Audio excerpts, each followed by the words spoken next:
Hey everyone, welcome back. Today is Tuesday, and I'm glad that you are joining me for another Christian Ed lesson.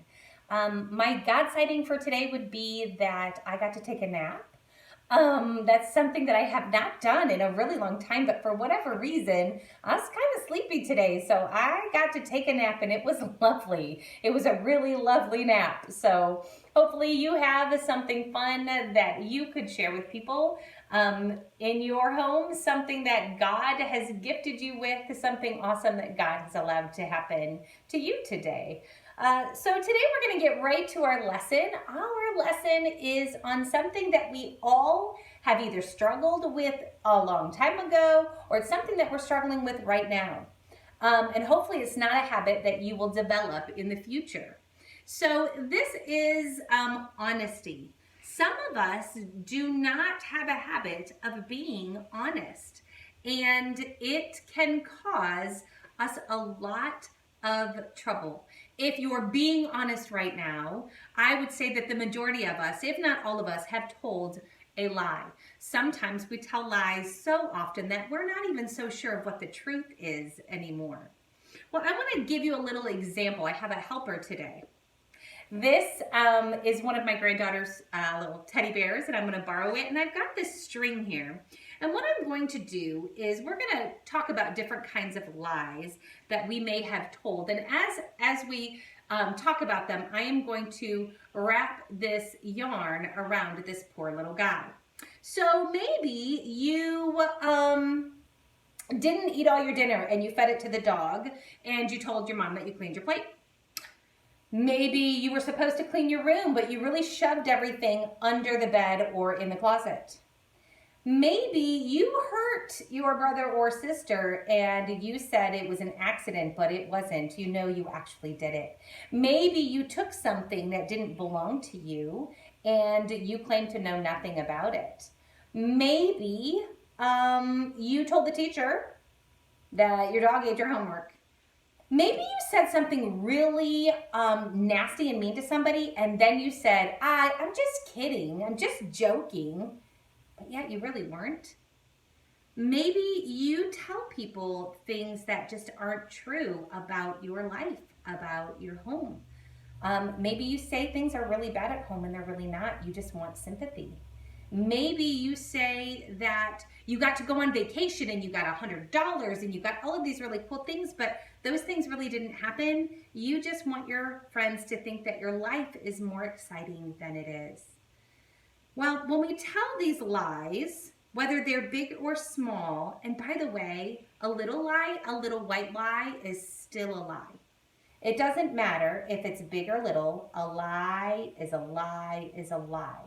You might think that you need to tell a lie because if you tell the truth, you might get in trouble about something that you've done. And so you just tell a lie to cover that up. But before you know it, you are just caught in a web of lies because oftentimes one lie requires another lie to keep it hidden. And another lie, and another lie, and another lie. And then you have this yucky feeling inside that you are constantly trying to make go away. It's this worry and this yucky, sick feeling of, oh, what if somebody finds out? What if they find out that this didn't actually happen or that this actually did happen and I said it didn't happen? What will I do? I'll probably get in trouble. And so you have this constant worry. And another thing I want to tell you guys is this. Y'all act weird when you lie. A lot of times people's voices will go up. A lot of times they just act strange, like they just kind of mill around trying to see if anybody's noticed yet this thing that they did because they broke the lamp and then they glued it together and they pretended like nothing happened and you're just kind of waiting. Well, it's an awful way to live. It's a horrible way to live. But there's a way to get out of this. The Bible actually calls lying a sin. And God hates it. God hates lying. God hates all sin. And remember, a little lie is still a lie. It's still sin. There's a verse, and this portion I'm going to read to you is in the middle of a verse. I just like the way it's worded. It gives us a really good word picture. It's in the book of Hebrews. It's in chapter 12, and it's in the center of verse 1. And it says this: Let us throw off everything that hinders and the sin that so easily entangles us. This guy is entangled in the sin of lying for sure. And in order to throw that sin off, he's going to have to confess it. He is going to have to confess the sin. He's going to have to go to the people that he lied to, and he is going to have to tell them that he lied.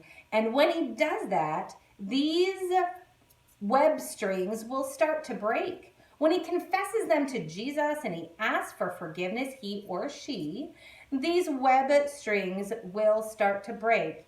And you will no longer be entangled in this sin. So how else do we get out of this? Well, there's a couple of things. One is learning to love the truth. I lied a lot when I was younger. Different kinds of lies. I lied sometimes about things that I didn't do that I said I did. Sometimes I lied about, well, I shared with you one time a lie about my birthday that I have in August, but I wanted to celebrate with my friends, so I told everybody it was my birthday, and somebody actually showed up. She had a beautiful little party dress on, and I was pretty horrified. So we've all done it. And what I had to learn to do, because my parents started to just not trust me anymore, I had to start praying that I would love the truth, that I would love the truth, that I would love to speak the truth, and that I would love to hear the truth. And sometimes hearing the truth is hard because we don't always want to hear it. We don't want to hear that lying is a sin. We don't want to hear that we've all done it. We like to think that we are above that we're good people. We don't do that sin thing. Why do we got to call it sin anyway? It's just everybody does it. God calls it sin, and God can't lie. God is always truthful. He cannot lie to us, so we can trust his word. And when we see in his word that he hates sin, we can trust that. We know that he really, really hates sin. So I will be praying for you this week. And this is how I'm going to be praying. I'm going to be praying that if you are caught in a web of lies right now, that you will have the courage to be able to break out of that web, and that you will be able to confess your lie or your lies, and that you will be able to come clean, and that you will start to pray yourself that you love the truth, that you love to speak it and you love to hear it. Because when we hear truth, it helps us to grow. It helps us to become better people. I don't always like criticism, but it's usually the thing that helps me to change in a good way. So I will be praying for you this week, and I hope that this is an encouragement to you to help you understand and know that you don't have to stay entangled in that web of lies. You can break free of that.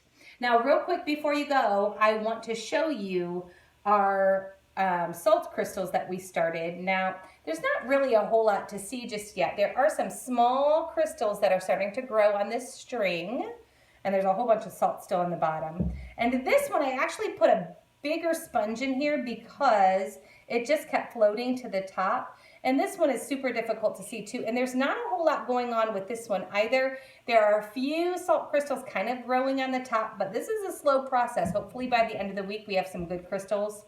I don't know. We're just going to have to wait and see because I've never done this before. Well, anyway, I hope you guys have a fantastic day, and I will see you tomorrow. Take care.